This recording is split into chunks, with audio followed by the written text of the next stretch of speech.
The KEYFORM-008 was one trial looking at what we call the post-PD-1 scenario.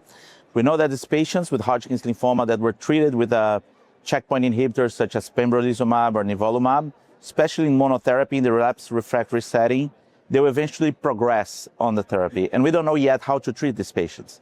So the idea was to test a combination of Pembrolizumab with Favezelimab, that's an anti-LAG-3 checkpoint inhibitor, in these patients as a way to regain sensitivity to PD-1 blockade.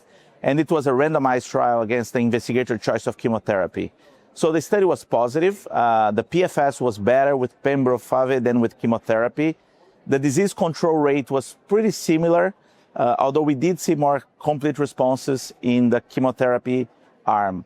But these responses are very short-lived. As soon as the patient stops chemotherapy, the patient relapses again. So it's a proof of concept. We now know that we might regain sensitivity to PD-1 blockade, but unfortunately, to a business decision from the sponsor, the FAVE program was discontinued. So it's a proof of concept, but I don't see this becoming part of a reality right now. The results are good. There's a proof of concept that these new checkpoint inhibitors work. They are able to regain the sensitivity to PD-1, but I still think that this scenario of the post-PD-1 in Hodgkin's lymphoma remains very, very challenging.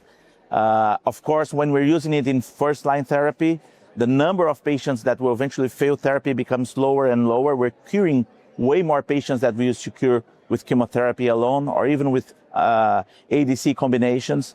But I think that these patients is still standard treatment for these patients. What we usually do for these patients today, I mean, we may try chemotherapy, we may try allogeneic transplant, but I really think that biologically, trying to regain PD-1 sensitivity is really, really important.